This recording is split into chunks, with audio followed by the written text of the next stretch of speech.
Today's legendary lost sector is Perdition and is one of the more difficult lost sectors because of so much void damage many of the enemies deal, which does 50% more damage than normal to you because of the modifier. In this lost sector, we need to play a little more slowly and defensively than usual, but in this video, I'm going to go over the loadout I use and the path I take every time for faster and safer runs.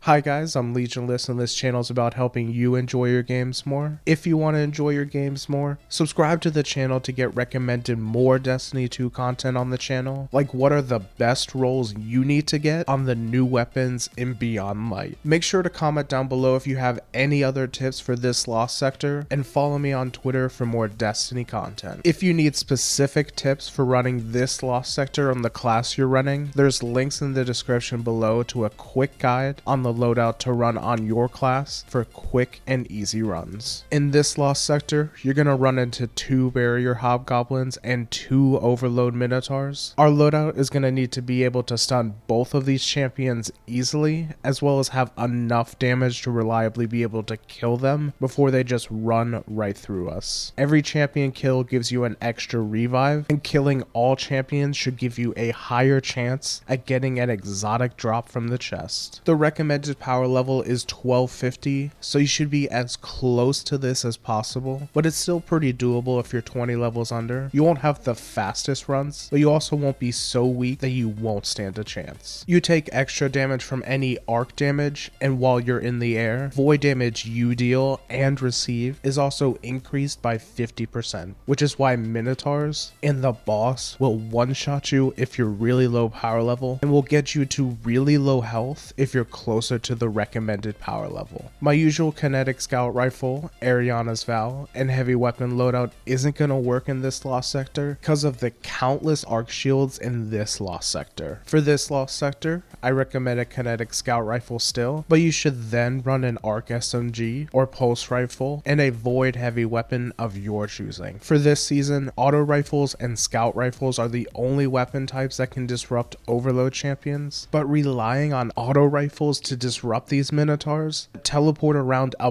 bunch makes them a terrible option. I cannot recommend enough that you get a kinetic scout rifle, like the Night's Watch from Gambit, so you can disrupt the Overload Minotaurs easily, as well as just having a good option to kill enemies from farther away. For your heavy weapon, you can use Truth, a legendary void rocket launcher, Falling Guillotine if you're feeling risky, the Deepstone Crypt LMG called Commemoration, or a void grenade launcher with spike nades. Whichever you feel most comfortable with, you should use because you get an extra 50% of damage for using a void weapon. You can also run this season's mods on your class item called Surge Eater and Thermal Overload. This combo disrupts overload champions if you damage them with a solar or stasis grenade, and when you disrupt the champion, you get your grenade back. This combo lets you use your grenade to stun and then get your grenade back instantly. A good option might be to also run Concussive Dampener and void damage resistant armor mods to reduce the incoming void damage you'll take. You'll want to make sure you have Overload Scout Rifle and either anti-barrier SMG or anti-barrier pulse rifle mods equipped to your gauntlets. For those of you that don't want to use a solar subclass for the Surge Eater and Thermal Overload combo, another very strong build is to use a void subclass like Ward of Dawn on Titan, Nova Bomb on Warlock, or Tether on Hunter combined with a seasonal artifact mod called Spoils of War. Spoils of War is a very strong class item mod that guarantees a heavy brick when you finish a champion. With 4 total champions in this lost sector, that's a guaranteed 4 heavy bricks. For those of you using a void LMG or grenade launcher, you'll pick up enough ammo that you can use your void heavy weapon as more of a primary weapon. When you start the lost sector, there's a bunch of arc shielded harpies flying around and a Hydra that can do a lot of void splash damage to you if you're not careful. You'll want to use your arc pulse rifle or SMG to break these shields and then finish up the kills with your primary. Once you kill these harpies, damage the Hydra as much as you possibly can. If you're able to kill it here, do so to do yourself a favor from having to deal with it later. Once the harpies are dead and the Hydra moves on, some more harpies and an Overload Minotaur spawn. Take care of the trash enemies first, if you can, before taking out the champion. If the champion comes after you, prioritize disrupting it. Once you've killed the champion, head to the next room where another Overload Minotaur will be. You'll want to bring this champion down the stairs you just climbed so you can face it alone without a bunch of other enemies shooting you. While it's alone, it shouldn't be too difficult for you to disrupt it and kill it with your void heavy weapon. After the champion is dead, you're just gonna pick off enemy after enemy as safely as you can because there's a lot in this room. Try and pick off the Hydra if it's still alive from safety, or it'll be a pain for you to be able to move around with its constant void splash damage. The wyverns are some very big threats in this room as well. Their void blast will leave you with almost no health and can easily one-shot you if they hit you while you're in the air. Getting close to them can be difficult if you're running a sword, so you're going to want to sneak up on them using cover. If you can take them out from range, I like to do about 50 to 60% of their health and then finish them for the fast kill and to save some ammo. Outside of the champions and the Hydra mini boss, the two wyverns are easily the most powerful enemies in the room, even more powerful and annoying than the Minotaurs. You're going to want to save the two barrier Hobgoblins for last and then take them out one by one. Do damage to them, pop their barrier with your arc SMG or pulse rifle, and then finish killing them. Once this room is cleared, it's time to face the boss and the enemies that spawn with the boss. You'll get a lot more arc shielded harpies, more goblins, and a couple hobgoblins. Kill them as safely as you can and deal damage to the boss when you're able to without getting destroyed by the boss's void weapons or the trash enemies around the boss. When you get the boss's health down enough, more enemies will spawn. Repeat what you did again, damage the boss, and then prepare to fight one more wave of enemies unless you can kill the boss before they spawn. Play your cover because the boss's void splash damage can still reach you, and if you pop your head out while you're low, you can get finished by the trash enemies shooting at you. If you're a low power level, just take your time and patiently take everything out one at a time and do damage to the boss when you safely can. A longer run where you don't wipe and have to restart is better than a run you rush and don't get any rewards from. You should have plenty of revives in case you die a few times, especially as you get more revives from killing the champions. Just take your time going through the lost sector and focus on staying alive more than optimizing DPS or clearing away enemies. If you reach 15 minutes on the timer, you'll lose all revives you have, so if you die again before opening the chest, you'll wipe and have to start over completely. If you need more specific tips for going through this lost sector on the class you're running, in the description below is a link to a video that will show you how to easily go through the lost sector on your class and what loadout to run to have some quick and consistent runs. Make sure to subscribe to the channel if you want to enjoy your games more, like this video to help me out, and follow me on Twitter for more Destiny content. Thanks for watching.